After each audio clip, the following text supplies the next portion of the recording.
afternoon, everyone. Welcome to Ham Radio Basics Live, Season 4, Episode 34, Ham Radio News and Updates, 8/26/2026.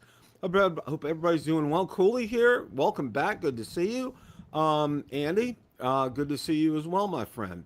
Hope everybody is doing well. I know Huntsville Ham Fest was last weekend, and by all accounts, it looked like it was a lot of fun. And a lot of great pictures, some great videos as well, too. So, get out to YouTube and check them out. I did watch a little bit of the YouTube forum as well, too. That was great. And the room was pretty packed. Hey, Gator Drone, welcome. Good to see you this afternoon, my friend. Thanks for stopping by. Yeah, we're going to we will get out there. I'm itching to get out there. And a lot of people say it's one of their favorites to go to. I mean, people like to go to Dayton and also Orlando, but just the friendliness of the people there and the forums that are there and everything they do, it's all in one area. It's really easy to access. And, they have there's a state park that's nearby where a lot of them camp out at, and they had a nice cookout there, I believe, as well, too. And some activities going on at Gigaparts as well, and just a lot of good stuff. It was just sounded like a lot of fun. So,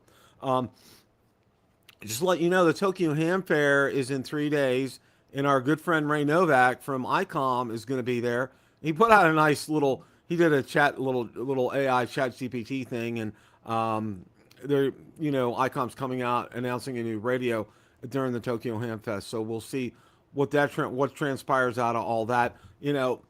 I'm sure it's going to be good. But my only thing with that is, yeah. So we'll see. Who knows? And I'm hearing rumors about the new Zygu that's coming out, about it being just a tad under $1,000. But again, who knows about that? So we'll see. And of course, anything else comes out on that, we'll get you guys info on that as well too.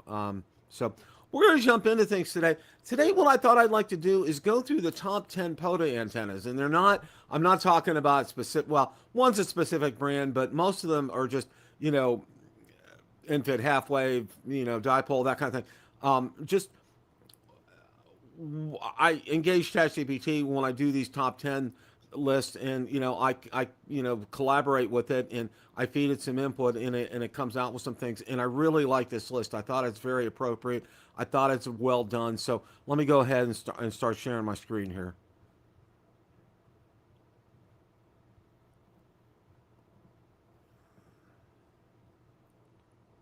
Okay, top 10 POTA antennas, performance, portability, setup time. All right, and you can see right here, infit half wave, best overall, 40 to 10 meters. One elevated support makes deployment simple, works as a sloper, inverted L or inverted V, lightweight, efficient, and easy to pack. Often operates without a tuner on designated bands. POTA thought the strongest all-around choice for most POTA operators, and it really is true, because with an infit half wave, you're not really you can have a smaller bag if you have a good go bag, and one that you could collapse, say, a nice pole in there as well too, that would collapse down and fit inside that bag. It makes things a whole lot easier to be able to do something like that. And you have many options with that, like the sloper, the inverted L, or the inverted V. And the nice thing about that is, it really is resonant. It really kind of rings true. So you really kind of don't need a tuner with that. Again, that's like 40 to 10 meters. But you get some strong signals with that. And I think people are really pleased with that when they go on to do POTA deployments. So, this is number one. It's the infit halfway. Let's go ahead and move on to the second one here. Now, the second one is a resonant link dipole, and best efficiency, commonly 40 to 10 meters. Full-size resonant wire delivers excellent efficiency. Small links select the operating band, and you guys know how dipole works. Predictable SWR without an antenna tuner, and deploys a dipole or an inverted V. Excuse me. Excellent when signal strength matters more than rapid band changes. And, and that's the thing with this, okay?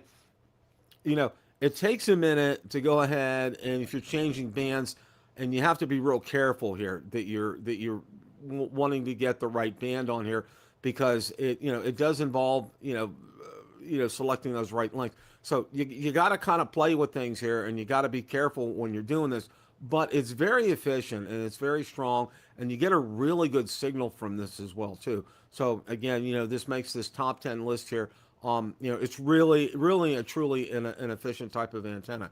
Now, it's not as portable as, say, like the NFET halfway, but still, it's something that you could have easily in the back of your car or truck, and easy to transport and to set up. So now we'll go to number 3 here, the telescoping vertical, fast and free, coverage 20 to 6 meters. A 17-foot whip is a full quarter wave on 20 meters. Shorten the whip for higher frequency bands. Good low-angle radiation for longer contacts. Requires radials and a secure ground mount. And POTA thought, ideal beside a vehicle or picnic table when no trees are available.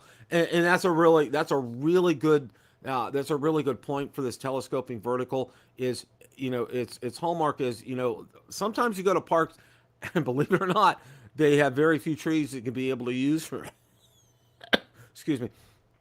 They have very few trees that you can be able to use for something like an NFET halfway. So that's why a telescoping vertical will come in handy. And this is where you go out and you shop wisely, and to get that 17-foot whip, and also to a secure ground mount for that as well too.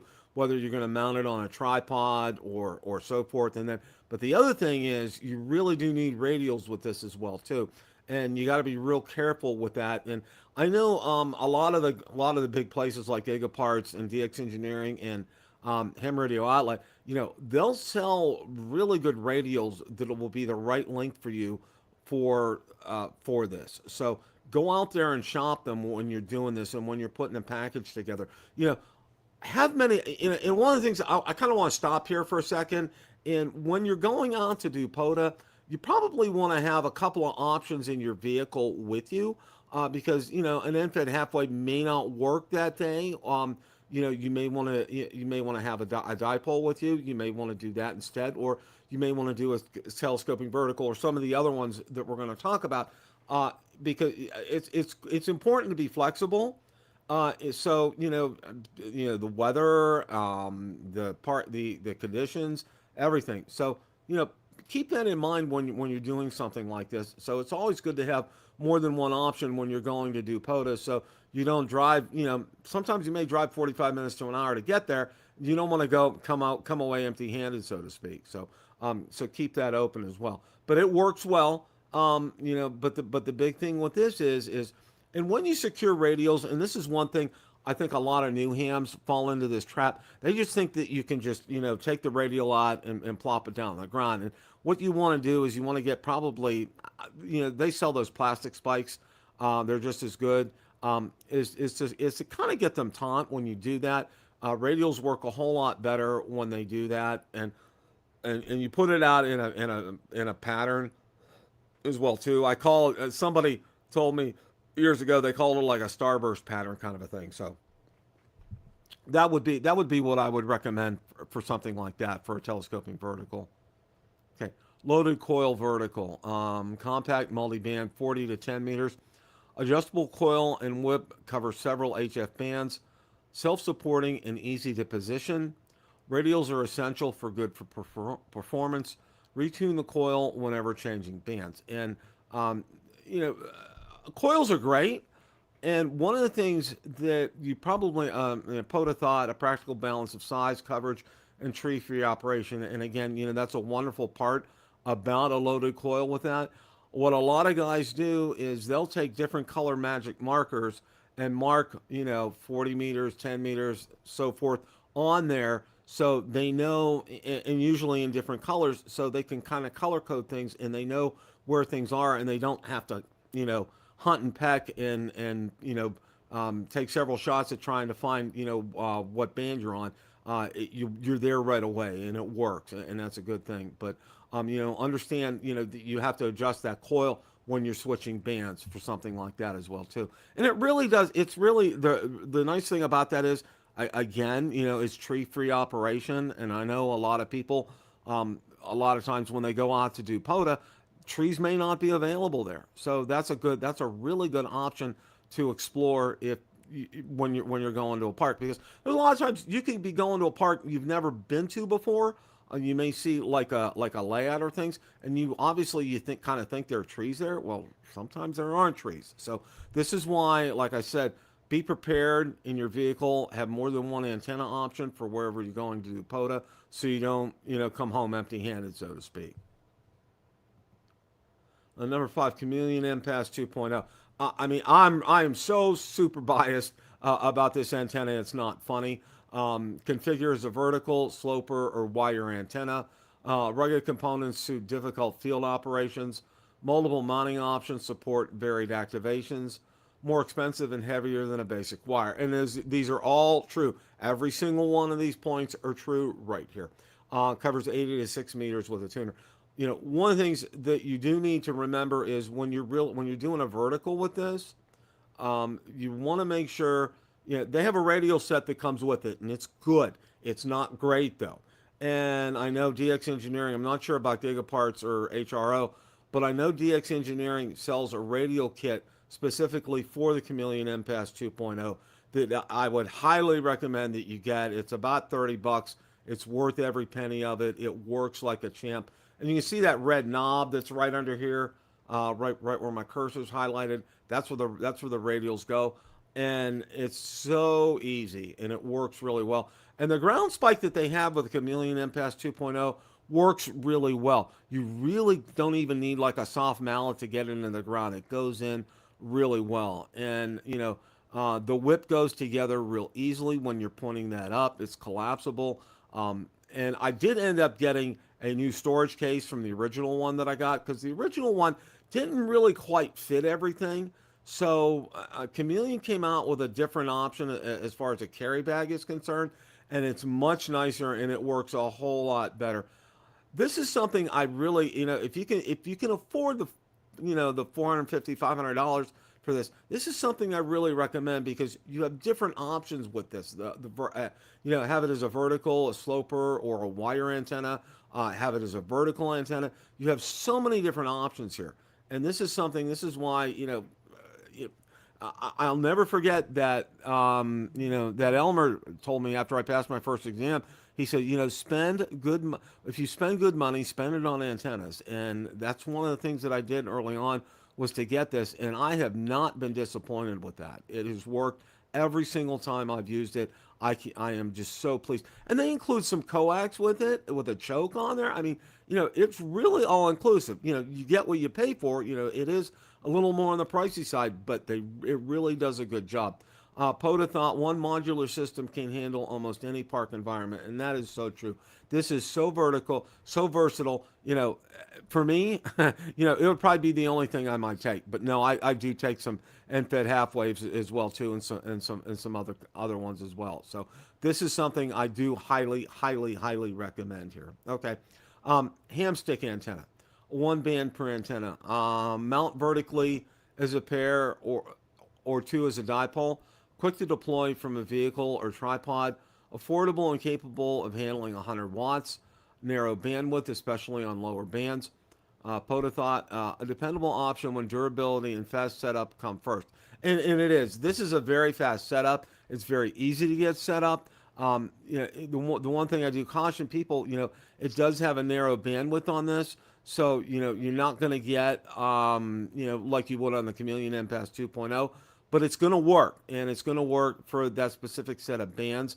And I haven't used a ham stick before, and I'm not exactly familiar with what bands it actually uses. But those of you who are, you probably know what to use with something like that. But again, it's very narrow in terms of that kind of a capability. But it is a good quick setup if you're looking for something like that for a POTA deployment. Okay.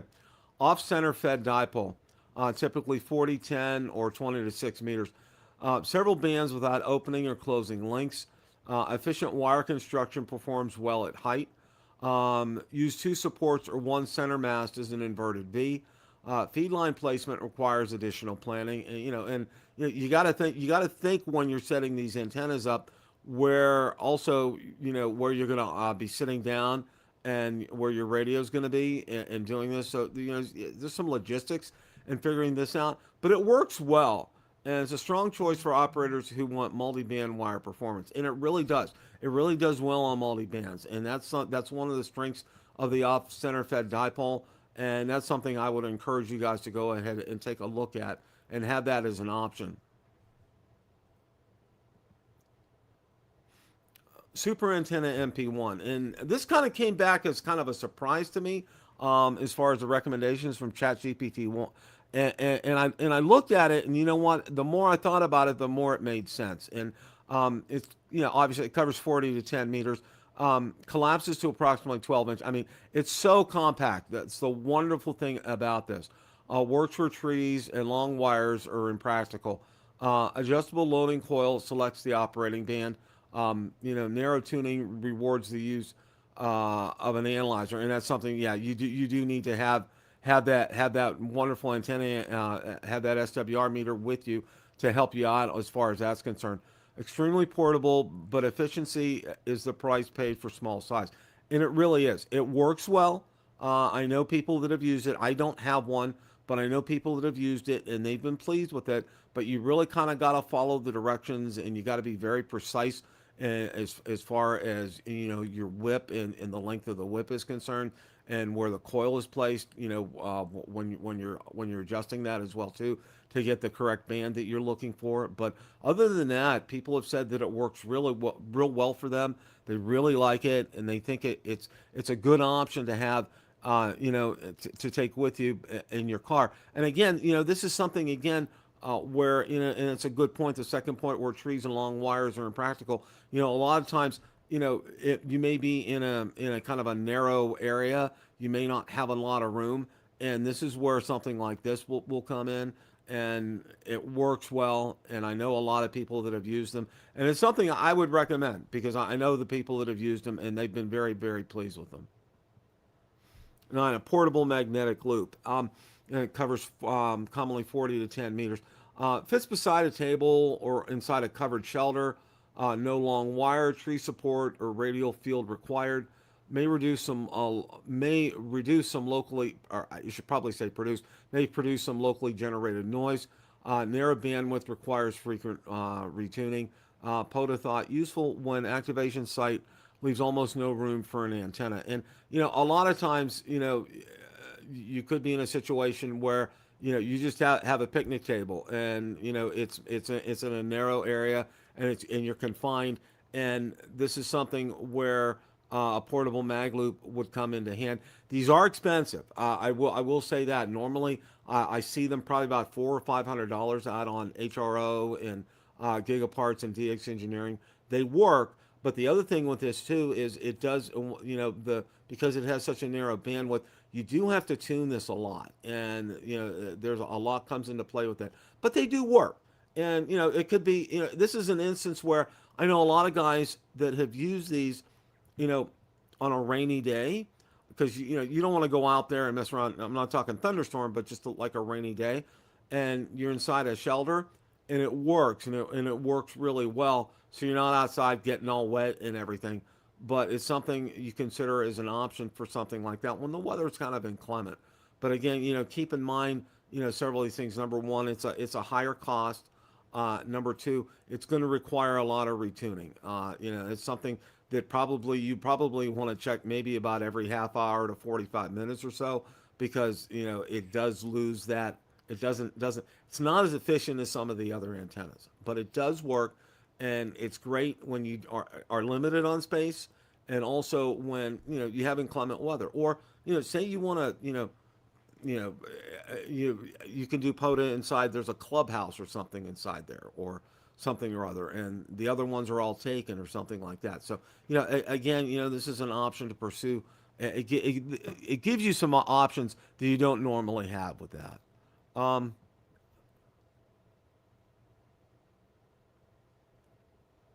Absolutely, Andy. Absolutely. Thank you for sharing that. Let's go to number 10 here. Random wire and tuner. Okay, potentially 80 to 10 meters. Choose a wire length that avoids troublesome resonances. Pair with a 9-to-1 on counterpoise and wide range tuner. Adapt the wire to trees, fences, or available supports.